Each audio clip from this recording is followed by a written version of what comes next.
이스라엘 백성들을 20년 동안 압제했던 가나안 왕 야빈을 드바라와 바락이 힘을 합하여서 무찌르고 하나님께서 그들을 굴복시켰다. 오늘 성경 이야기하고 있어요. 우리 사사기 4장 23절의 말씀인데요. 우리 5장 윗절에 있는 말씀 같이 한번 우리 자막을 통해 읽어볼게요. 사사기서 말씀이에요.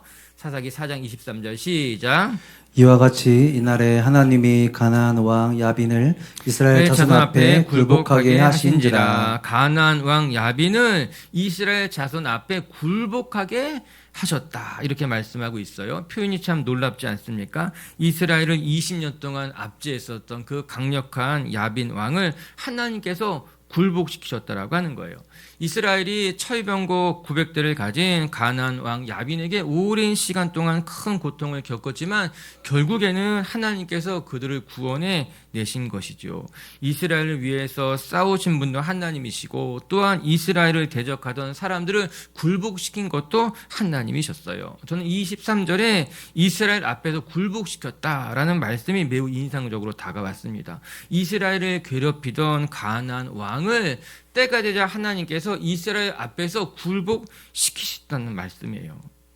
이런 모습을 보면서 우리가 기억해야 할 것이 우리를 대신해서 싸우시는 분도 하나님이시고 또한 우리의 적들을 굴복시키시는 것도 하나님이시구나 그 생각하게 되는 거죠. 그렇기 때문에 우리를 힘들게 하는 사람들을 우리가 맞서려고 하는 거나 혹은 내가 저 사람 굴복시켜야 되겠다 생각할 필요가 전혀 없는 거예요.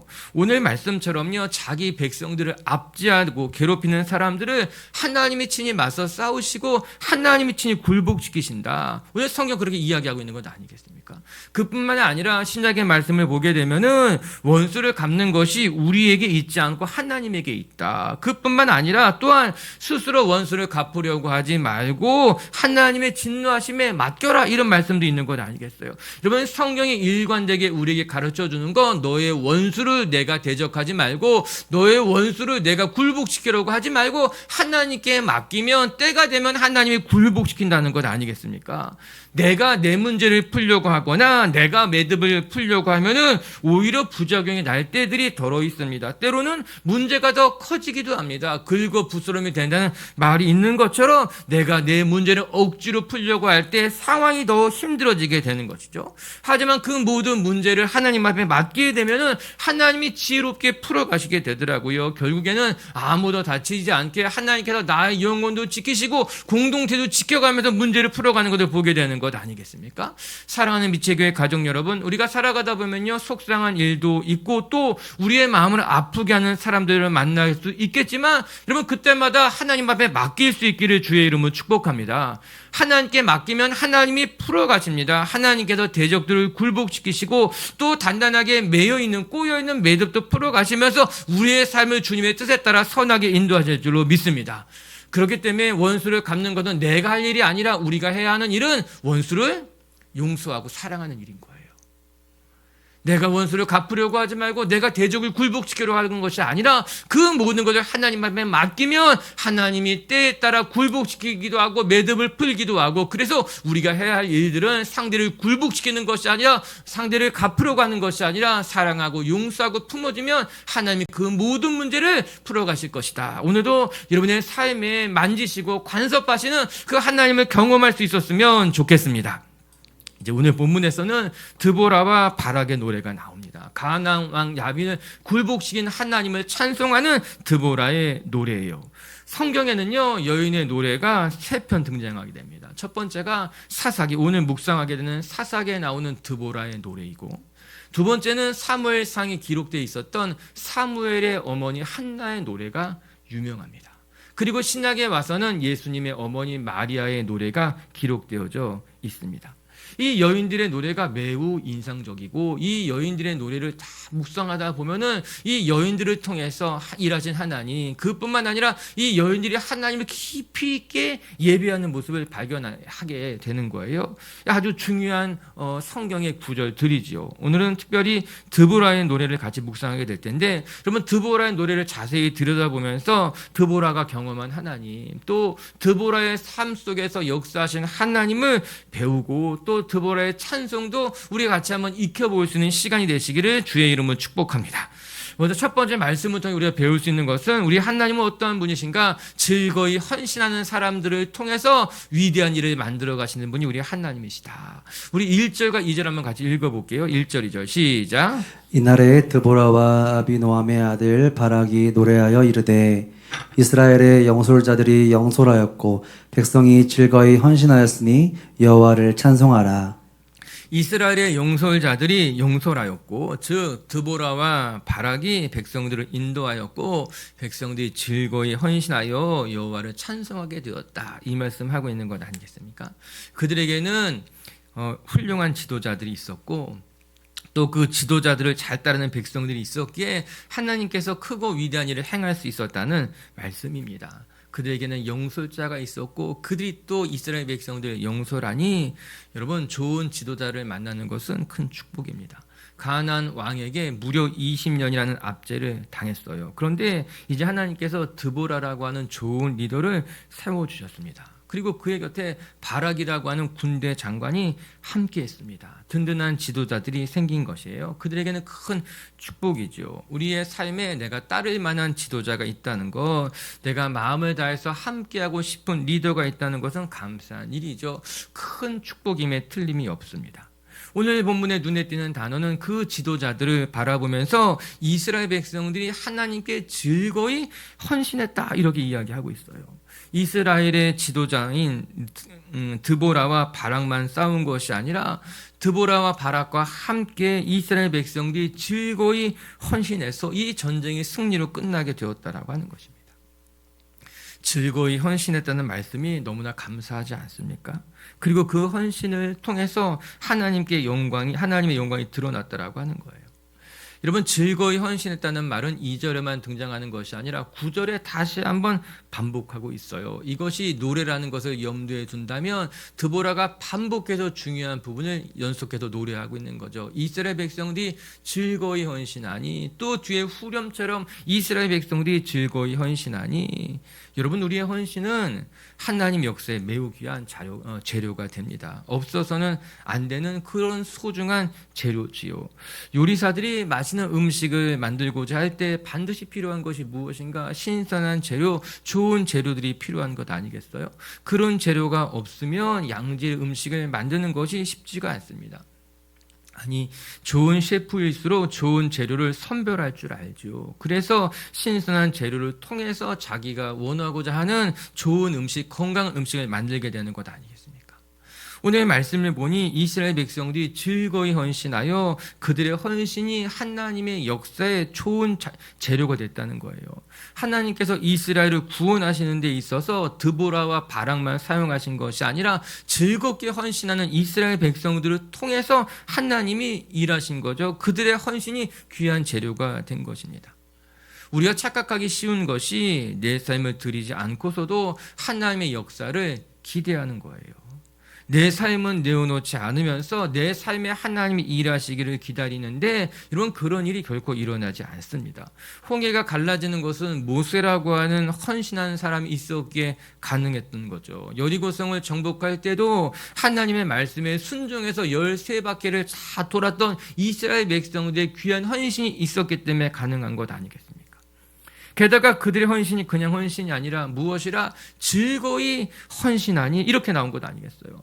말 자체가 너무 예쁘지 않습니까? 즐거이 헌신했다. 귀한 말씀. 하나님의 부름 앞에 압제를 당하고 있는 자신의 나라를 구원하기 위해서 이스라엘 백성들이 어쩔 수 없이 끌려가면서 헌신한 것이 아니라 내가 하나님을 위해서 내가 이 나라를 위해서 즐겁게 기쁘게 헌신하겠다. 그 마음들이 모아져서 하나님의 귀한 역사가 나타나게 된 것이죠. 철병거 900대를 가지고 있었던 아무리 강한 가나안 왕 야빈이라 할지라도 즐겁게 헌신하는 사람들을 감당할 수 없었던 것입니다. 즐겁게 헌신하는 사람을 통해서 일하시는 하나님을 감당할 수 없었던 거예요. 할렐루야. 저 마게도냐 교회가 생각이 났어요. 마게도냐 지역에 3개의 교회가 있습니다. 가장 먼저 세워진 것이 빌립보 교회였고요. 그 다음에 세워진 것이 데살로니가 교회였어요. 베레아 지역에도 교회가 있었던 것으로 충분히 추정이 되게 됩니다. 바울이 2차 전도 여행을 통해서 이제 막 생긴 교회들이었는데, 그런데 이 교회가, 예루살렘 교회가 큰 어려움을 겪었다는 소식을 듣게 되자 자신의 가진 것을 아낌없이 내어놓아서 예루살렘에 보내게 됩니다. 여러분, 로마서 말씀 한번 같이 읽어볼까요? 로마서 15장 26절 말씀인데요. 읽어볼게요. 시작. 이는 마게도냐와 아가야 사람들이 예루살렘 성도 중 가난한 자들을 위하여 기쁘게 얼마를 연보하였음이라. 마게도냐에 있는 사람들이 예루살렘 중에 가난한 사람들, 어려운 처지에 놓여 있는 사람들이 있다는 소식을 듣자마자 그들의 연보를 모아서 기쁘게 헌금하였다 이야기하고 있는 것 아니겠어요? 고린도후서의 말씀을 보게 되면은 그들이 환난 중에서도 힘에 겹도록 연보하였다라는 말씀을 기록하고 있습니다.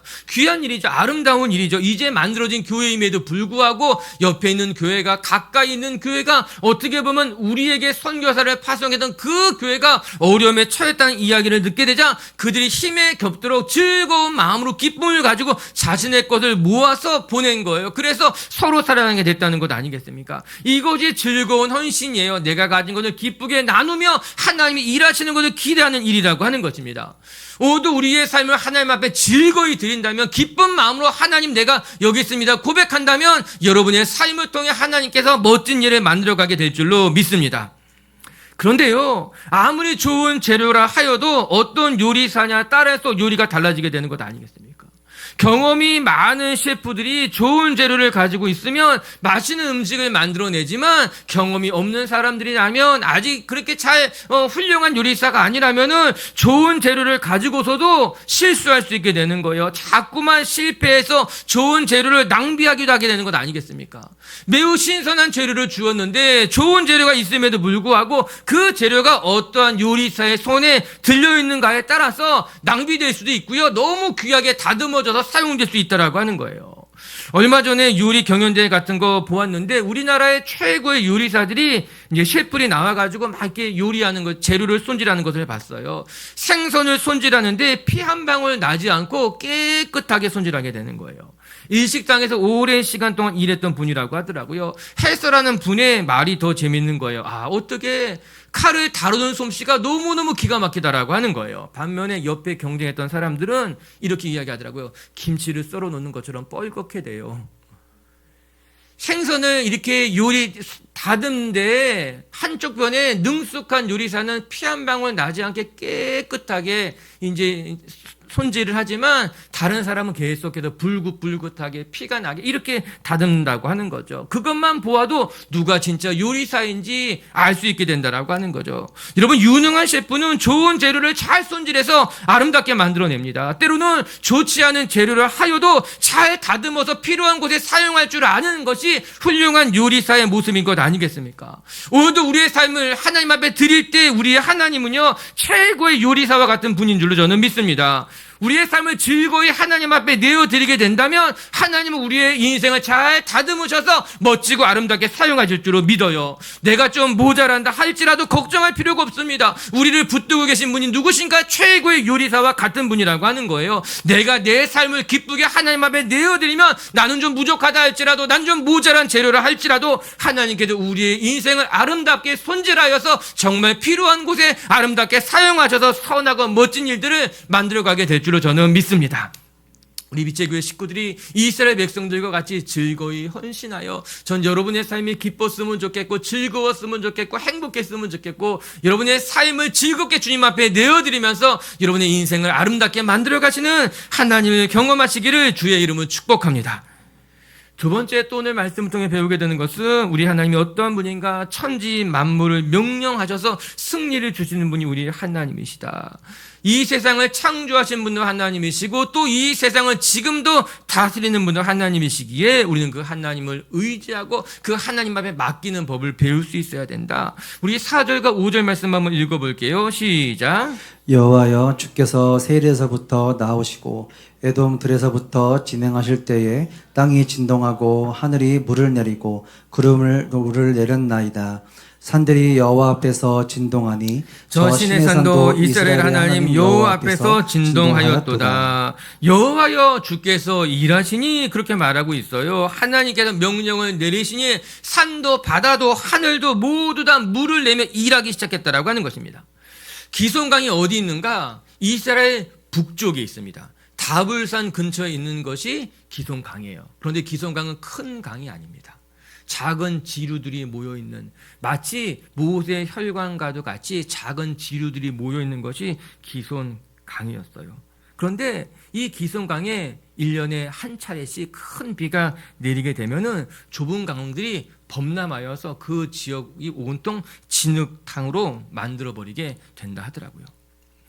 드보라가 가나안 왕 철병거 900대를 상대할 때에 하나님께서 하늘의 문을 여셔서 비를 내리셨다는 거예요. 또한 구름도 물을 내려서 그곳이 다 범람하게 된 것 아니겠습니까? 이렇게 기손강이 범람하였고 가나안 왕이 자랑했던 철병거 900대가 진흙에 갇혀서 꼼짝달싹 하지 못하게 되는 처지가 된 것입니다. 러시아와 우크라이나 전쟁일 때에 그 땅도 겨울이 되면은 그 곡창지대였던 우크라이나 땅이 다 검은 진흙이 되어서 탱크가 전진하지 못했다고 하잖아요. 우리 뉴스로 많이 들어봤죠. 그와 매우 유사했던 일이 일어나게 된 거예요. 철병거 900승, 감히 상대할 수조차 없는 그런 막강한 전력을 가졌던 가나안 왕이 이 물이 넘쳐나는 것으로 말미암아서 철병거 900대가 꼼짝없이 갇히게 된 무용지물이 되었습니다. 그때의 이스라엘 백성들이 달려들어서 그들을 다 무찌르고 가나안 왕 야빈을 이제 시스라를 이겨낼 수 있었던 것 아니겠습니까? 이스라엘 백성들의 힘으로는 감히 감당할 수 없는 적이었는데 그때 때마침 비가 쏟아졌고 그로 말미암아 강이 범람했고 철병거 900대가 무용지물이 되어버린 거죠. 어떻게 공교롭게도 그때 딱 이런 일들이 일어나게 된 것일까? 여러분, 가나안 왕 야빈은 그걸 몰랐을까요? 그때가 비가 올 것이라는 것을 충분히 예상했을 수 있습니다. 그렇다면 그때는 비가 오지 않았을 때의 가능성이 높겠죠. 적군들도 지금 비가 오면 우리 힘들어, 비가 오지 않을 때일 거야 생각하고 싸움이 있었겠죠. 그런데 비가 쏟아진 것입니다. 그로 말미암아 철병거 900대는 꼼짝없이 무용지물이 된 것이죠. 이에 드보라가 노래를 부르고 있는 것입니다. 하늘에 비를 내렸고 구름도 물을 쏟아서 가나안 철병거가 무용지물이 되고 하나님이 큰 승리를 우리에게 주셨습니다 라고 말하는 거예요. 먼저 우리가 기억해야 될 건 하나님은 천지 만물을 창조하신 분일 뿐만 아니라 지금도 여전히 다스리고 계시는 분이시구나. 그렇기 때문에 하나님이 비를 명하시면 비가 내리는 거예요. 강을 범람케 하시면 강이 범람케 된다. 그것이 하나님의 일, 하나님의 뜻을 이루시는 일이 되는 것 아니겠습니까? 여러분, 예수님께서 말씀하시자 바람과 파도도 잔잔하게 되었다. 그것을 바라보고 있었던 사람들의 고백이 무엇인지 아십니까? 우리 마태복음 8장 26절 27절 한번 같이 읽어볼까요? 우리 신약의 말씀 시작. 예수께서 이르시되 어찌하여 무서워하느냐 믿음이 작은 자들아 하시고 곧 일어나사 바람과 바다를 꾸짖으시니 아주 잔잔하게 되거늘 그 사람들이 놀랍게 여겨 이르되 이가 어떠한 사람이기에 바람과 파도도 순종하는가 하더라. 믿음이 작은 자들아 내가 어찌하여 무지하냐, 믿음이 없느냐, 두려워하느냐. 그리고 난 무엇이라 말씀하십니까? 바람과 파도를 꾸짖었다는 거예요. 잠잠해라. 꾸짖으니까는 놀랍게도 잠잠해졌다라고 하는 것입니다. 이에 사람들이 보고 말하기를 저가 누구이기에 바람과 바다 같지도 순종하느냐 이렇게 이야기한 것 아니겠습니까? 이것이 성부 하나님과 성자 하나님의 놀라운 능력이라고 하는 거예요. 천지를 창조하신 그분들께서는요, 천지를 지금도 다스리고 계시고 하나님의 뜻에 따라 움직이고 계신 분이 우리 하나님이라고 하는 것입니다. 오늘 본문으로 되돌아오면은 철병거 900대를 물리칠 수 있는 길이 없었어요. 어떻게 그들을 맞서 싸울 수 있겠습니까? 그러나 하나님께서 명하시자 하늘의 문이 열린 거예요. 구름까지도 무한하던 비를 다 쏟아내는 것으로 말미암아 이스라엘 백성이 승리하게 하신 것, 인간의 힘으로는 감당할 수 없는 일이지만 하나님이 명하시니 세상이 순종하고 하늘과 바람도 순종하는 것으로 말미암아 이스라엘을 구원해내셨다 이야기하고 있는 거예요. 지금도 이 세상을 주관하시는 분이 하나님이시고요. 여러분의 삶을 이끌어가는 분도 하나님이시고요. 여러분이 만난 그 어떠한 장애물도 능히 감당케 하시는 분이 하나님인 줄로 믿으시기를 주님의 이름으로 축복합니다. 어찌하여 바람과 파도조차도 순종하는가? 여러분, 자연 모든 것이 순종하는 것처럼 여러분들도 우리도 하나님 앞에 순종할 때 우리의 삶에 놀라운 역사가 나타나게 될 줄로 믿습니다. 그래서 두 번째 우리가 기억해야 될 것은 이 세상을 다스리시는 하나님 아버지 앞에 우리 자신을 맡기는 연습해야 된다라고 하는 거예요. 우리는 어떠한 장애물을 만나면 야 이거 내가 감당할 수 있는 일일까? 내가 감당하지 못하는 일일까? 우리 머릿속으로 끊임없이 계산합니다. 특히나 경험이 많은 사람들은요 그 생각과 판단이 빠릅니다. 흔히 하는 말로 나는 보기만 해도 견적이 나와. 아 이거 내가 감당할 수 있는 일이야. 아 이거 하면 안 돼. 경험이 많은 사람일수록 아니 어떻게 보면 인생을 좀 많이 살아온 사람일수록 내가 보면 안다는 거죠. 내가 빠르게 그게 결정이 빠릅니다. 내가 할 수 있는 일, 내가 하지 못하는 일 이건 해야 돼. 이건 하면 좋아. 이건 하면 안 돼. 내가 할 수 없어. 스스로 빠르게 결정하고 판단한다라고 하는 거예요. 하지만 하나님의 사람들은 그 법칙에 따라갈 필요가 없습니다. 하나님의 사람들은 내가 할 수 있는가 내가 할 수 없는가 속단할 필요가 없다라고 하는 거예요. 왜냐? 내가 할 수 없는 일이라 할지라도 하나님께서는 모든 일이 가능하기 때문인 것입니다. 나에게는 그만한 능력이 없어서 낙심이 되고 속상할지 모르지만 그 모든 능력을 가진 분이 하나님이시기 때문에 하나님은 하늘의 문을 열어 비를 내리기도 하고 구름 안에 모이는 물을 쏟아내는 분도 하나님이시기 때문에 여러분 우리는요 너무 쉽게 속단할 필요가 없어요. 너무 쉽게 좌절할 필요가 없다라고 하는 거예요. 쉽게 포기하는 것도 어리석은 일이고 쉽게 좌절하는 것도 어리석은 일인 거예요. 대신 우리는 기도하는 거예요. 하나님 나의 연약함을 보지 않게 하십시오. 하나님 나의 연약함에도 불구하고 내가 하나님의 능력을 보기를 원합니다. 하나님 명하시면 이룰 수 있습니다. 고백하면서 하나님 앞에 맡기면 하나님이 우리의 삶을 통해 놀랍게 일하실 줄로 믿습니다. 내 힘으로 하려고 하면 할수록 일이 잘 되지 않습니다. 그럼에도 불구하고 사람은 자꾸만 내 힘으로 하려고 합니다. 나이가 들수록 더 그렇습니다. 그렇지 않아요, 여러분. 오늘 우리가 기억하는 건 우리가 세월을 살아가면 살아갈수록 내 힘으로 되는 것이 많지 않구나. 하나님을 의지할수록 하나님이 나를 도우시구나 고백한다면 저는 놀라운 일이 일어나게 될 줄로 믿습니다. 무리를 걷는 베드로를 보시기 바랍니다. 무리를 걸을 수 있겠습니까? 그러나 예수님께서 베드로에게 무리를 걸어오라 말씀하셨어요. 그 말이 베드로 마음에 감동이 되었습니다. 그리고 무리를 걷기 시작했던 건 아니겠습니까? 그런데 바람을 보니 일렁이는 파도를 보니 그 마음에 의심이 들었죠. 두려움이 들었죠. 그러다 다시 물속으로 빠지게 된 건 아니겠습니까? 이에 예수님이 그를 다시 건져주셨어요. 여러분 이 짧은 이야기 속에 우리 인생이 다 들어가져 있습니다. 우리는 감동을 받으면요 순종하고 하나님 앞에 달려나가게 되지만 또 그러다가 보면 의심도 하게 되고 두려움도 생기게 돼서 또 넘어지게 되는 거예요. 걱정하지 마세요. 그래도 하나님이 저와 여러분을 건지셔서 무리를 걷게 하실 줄로 믿습니다. 오늘도 우리가 주님만 바라보면서 천지 만물을 다스리고 주관하신 그 하나님을 의지하면서 우리의 삶을 맡기면 무리의 한 발을 내디디면 하나님이 놀랍게 일하실 줄 믿고 하나님의 은혜를 붙들고 하나님 앞에 맡기는 연습을 하시는 분들이 되시기를 주님의 이름으로 축복합니다. 세 번째, 그것들 한 가지만 더 같이 묵상해야 될 것은 이렇게 하나님의 크신 은혜를 경험한 사람들은 하나님을 찬송할 줄 알아야 된다. 오늘 성경이 가르쳐주고 있어요. 먼저 축복할게요. 여러분들도 받은 은혜를 하나님 앞에 찬송하며 여러분의 입술에 여러분의 삶에 하나님을 찬양하는 것이 가득하기를 주님의 이름으로 축복합니다. 우리 3절 한번 읽어볼게요. 시작. 너희 왕들아 들으라. 통치자들아 귀를 기울이라. 나 곧 내가 여호와를 노래할 것이요 이스라엘의 하나님 여호와를 찬송하리로다. 아멘. 드보라의 노래가 이렇게 시작이 됩니다. 내가 여호와를 노래할 것이요 내가 여호와를 찬송하게 될 것이다. 여러분 하나님의 은혜를 경험하는 것과 내게 베푸신 하나님의 은혜를 찬송하는 것은 전혀 다른 일이에요. 전혀 다른 카테고리라고 하는 거예요. 하나님의 역사를 삶의 자리에서 경험하는 것은 큰 축복임에 틀림이 없습니다. 이것은 전적으로 하나님이 행하시는 일이에요. 오늘 말씀처럼 우리의 원수를 굴복시키시는 것도 하나님이시고 그들로부터 우리를 건져내시는 것도 하나님이 하시는 하나님의 일입니다. 우리는 그 하나님의 일의 전적인 수혜자일 뿐인 거예요. 할렐루야. 너무나 감사하죠. 우리의 삶의 일을 행하시는 분은 하나님이십니다. 우리를 지키는 것도 하나님이고 우리를 보호하는 것도 하나님이고 길을 여시는 것도 하나님이시고 우리의 원수를 무너뜨리는 것도 하나님이에요. 우리는 그 일에 그냥 수혜자일 뿐인 거예요. 그냥 그 은혜를 누리면 되고요. 그 은혜 속에 살아가면 되는 거예요.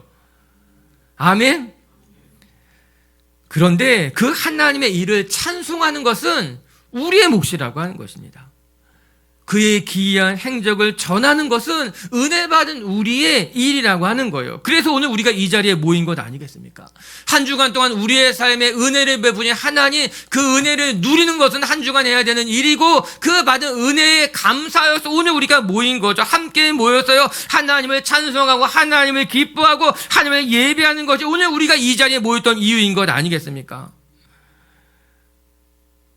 내 삶에 하나님이 행하는 일들, 하나님은 내 삶의 역사를 만들어내시고 그 은혜를 찬송하는 것이 우리의 일이다. 여러분, 멋진 콤비네이션이죠. 하나님은 우리를 위해서 일하시고 우리는 그 하나님을 찬송하게 하는 것. 여러분, 우리가 만나서 남 흉보고 또 만나서 불평하고, 여러분, 이것은 우리가 할 일이 아닌 거예요. 우리가 이 자리에 모인 이유는 내게 행하신 하나님을 기뻐하고 하나님의 영광을 찬송하고, 그래서 이 자리에 모이게 된 건 아니겠습니까? 엄격하게 따져보면은 하나님이 손해인 것 같아요. 따져보면. 그러나 이 일은 하나님이 기뻐하시는 일이시다. 하나님이 원하시는 일이었어요. 나는 너희를 위해 크고 위대한 일을 행할 것이다. 너희는 그것을 마음껏 누리고 하나님을 찬송해라. 그것이 너희를 지으신 하나님의 목적이라고 하는 거예요. 그래서 시편을 읽어보게 되면 다윗이 수없이 많은 노래를 지은 것 아니겠습니까? 사울을 쫓겨다니면서도 하나님의 은혜를 찬송했고, 유다 광야에 절망할 때도 하나님의 이름을 찬송했고, 하나님이 블레셋의 적군을 물리칠 때도 하나님을 찬송했어요. 그것이 다 시편에 가득 기록되어져 있어요. 우리 시편 9장 1절 한번 같이 읽어볼까요? 시작. 내가 전심으로 여호와께 감사하오며 주의 모든 기이한 일들을 전하리이다. 아멘. 내가 전심으로 여호와께 감사하겠습니다. 이거 찬송하는 거죠. 그뿐만 아니라 내게 행하신 모든 기이한 일들, 정말 상상조차 할 수 없어 그 놀라운 하나님의 역사를 내가 누렸는데 그것을 내가 전하겠습니다. 이야기하고 있는 것 아니겠습니까? 이것이 오늘 우리가 기억해야 될 하나님을 찬송하는 이유라고 하는 거예요. 오늘도 주님께서 여러분의 삶을 지키고요, 여러분의 삶에 놀라운 일을 만들어 가실 줄로 믿습니다. 그건 하나님의 일이에요. 그렇다면 우리는 그 하나님의 일을 마음껏 찬송하고요, 마음껏 기뻐하고요, 마음껏 전할 수 있기를 주님의 이름을 축복합니다. 그래서 하나님을 찬송하는 데는요, 이 세 가지가 다 담겨져 있어야 돼요. 첫 번째는 하나님의 은혜를 기억하는 것, 두 번째는 하나님의 은혜를 기록하는 것, 세 번째는 하나님의 은혜를 전하는 것. 이 드보라의 노래는요, 이 세 가지가 다 담겨져 있습니다. 첫 번째는 그는 하나님 행하심을 기억하고 있었습니다. 어떻게 하나님께서 우리를 승리하게 하셨는가? 기손 강에서 하늘이 문을 열리더니 비가 쏟아지게 되고, 구름까지도 가지고 있었던 물을 쏟아내서 기손 강을 넘치게 했다. 우리가 읽은 말씀이 5절까지지만요, 그 5장의 말씀을 다 읽어보게 되면 아주 구체적으로 하나님께서 어떻게 행하셨는지를 오늘 드보라가 기억하고 있는 거죠. 우리도 하나님을 찬송하기 원한다면 매일매일 세워보아야만 하는 거예요. 내게 베푼 은혜가 무엇이 있었을까? 지금까지 나를 돌보신 하나님의 은혜가 무엇일까? 날마다 세워보는 것, 기억하는 것, 그것이 우리의 찬송에 담겨야만 하는 일절인 거예요. 두 번째는 무엇인가? 하나님의 은혜를 기록하는 거예요. 사실 이 노래는 구전되었겠죠. 왜 드보라가 하나님을 찬송하고 이것을 기록해 놓았겠습니까? 하나님의 은혜를 망각하지 않기 위해서, 잊지 않기 위해서 이것을 기록해 놓고 그것이 대대로 구전되면서 우리에게까지 전달된 것 아니겠습니까? 우리는 하나님의 행하심을 기록해야만 합니다. 우리가 망각의 존재이기 때문에 하나님의 은혜를 기록해 놓지 않으면은 우리는 잊게 돼요. 전 여러분에게 말씀 노트를 권면하고 있어요. 여러분, 말씀을 좀 적으세요. 말씀을 적는 것은 아주 우리 신앙에 굉장히 유익이 됩니다. 제가 우리 여러분 성경책을 가지고 다녀야 됩니다. 여러분에게 당부드려요. 핸드폰으로도 성경이 다 들어가 있지만 여러분 성경책을 가지고 다녀야 돼요. 이것이 우리의 신앙이 깊어지고 편리하게 신앙생활 할 수 있습니다. 굳이 이렇게 두꺼운 성경책을 갖고 다닐 필요가 있습니까? 10년 뒤가 달라질 것입니다. 20년 뒤가 또 달라지게 될 것입니다. 그냥 핸드폰 들고 다니면서 여러분 주일날 성경책 한 권 갖고 다니는 게 어려운 일이 아니에요. 더 한 걸음 나가 말한다면 그것이 우리의 삶을 만들어가는 일인 거예요. 우리 자녀들이 부모를 보면서 아, 주일에 성경책을 가지고 가시는구나. 우리 엄마가 보는 성경책이 이런 것이구나. 여기에 이렇게 표시가 되어 있구나. 이거는 우리의 문화이기도 해요. 우리가 만들어가야만 하는 우리의 삶의 스타일인 거예요. 그리고 말씀을 노트에 적으세요. 그냥 저를 이렇게 바라봐 주시는 거 너무 감사한데 또 적으시면 좋아요. 적는 것마다 기억에 남게 돼요. 또 그것이 우리에게 큰 유익이 된다라고 하는 거예요. 세 번째는 전파해야만 합니다. 내가 받은 은혜가 나에게만 고여 있는 것이 아니라 머물러 있지 않게 하기 위해서 전파해야 된다. 이에 다윗도 고백합니다. 내가 전심으로 여호와께 감사하며 주의 모든 귀한 일들을 전하리이다. 그래서 찬송은요, 하나님을 높이는 것과 동시에 하나님이 행하신 것을 전하는 일이 되는 거예요. 내 곁에 있는 사람들에게 하나님의 살아계심을 전하는 일이 되는 것이다. 오늘도 여러분의 삶이 정말 하나님이 행하신 일을 마음껏 누리는 정말 전적인 수혜자가 될 뿐만 아니라 그 하나님의 은혜를 마음껏 전파하고 찬송할 수 있는 하나님의 사람들이 되시기를 주님의 이름으로 축복합니다. 말씀을 정리합시다. 오늘 성경은 이스라엘을 대적했던 가나안 왕 야빈을 이스라엘 왕 앞에서 굴복시키는 것으로 시작하게 됩니다. 여러분, 이스라엘을 대적했던 그 가나안 왕 야빈, 철병거 900승이라고 하는 그 감당할 수 없는 적이라 하여도 하나님께서 결국에는 굴복시켰다. 오늘 말씀이 그렇게 이야기하고 있는 것 아니겠어요? 여러분, 우리를 힘들게 하고 우리를 대적하는 사람들을 굴복시키는 것은 하나님이 하실 일이에요. 그렇기 때문에 우리가 맞서려고 할 필요도 없고 내가 원수를 갚으려고 하지 않아도 됩니다. 내가 억지로 문제를 풀려고 하면은 오히려 더 이렇게 꼬일 수 있고 어려워질 수 있고, 그래서 우리는 하나님 앞에 맡기는 거예요. 하나님이 문제를 풀어가실 것이고요. 하나님께서 대적들을 부끄럽게 만들 것이고요. 하나님께서 우리의 삶을 지켜나가실 줄로 믿습니다. 그래서 우리가 해야 할 일은 원수를 갚는 것이 아니라, 대적을 굴복시키는 것이 아니라 사랑하고 용서하고 품어주는 거예요. 우리가 사랑하고 우리가 품어주면 하나님께서 멋지게 행하실 줄로 믿고 그 하나님과 동행하는 저와 여러분들이 되시기를 주님의 이름으로 축복합니다. 첫 번째, 하나님께서 어떻게 일하셨는가? 하나님은 즐거이 헌신하는 사람들을 통해서 일하셨다. 오늘도 우리의 헌신이 하나님의 역사의 아름다운 재료가 된다는 것을 기억하시고, 또 때로는 내가 좀 부족하다 해도 멋진 요리사 되신 하나님은 우리의 인생을 아름답게 손질하셔서 정말 필요한 때 아름답게 사용하실 줄로 믿습니다.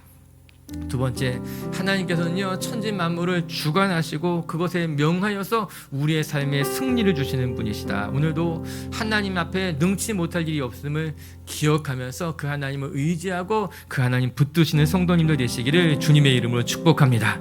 세 번째, 은혜를 경험하는 것과 그 은혜를 찬송하는 일은 다른 일이에요. 하나님께서 우리의 삶에 은혜를 베푸실 것입니다. 그 은혜를 우리는 전적으로 누려야만 합니다. 그리고 내가 받은 은혜를 마음껏 찬송하며 전하며 여러분의 삶을 통해 하나님을 높이시기를 주의 이름으로 축복합니다.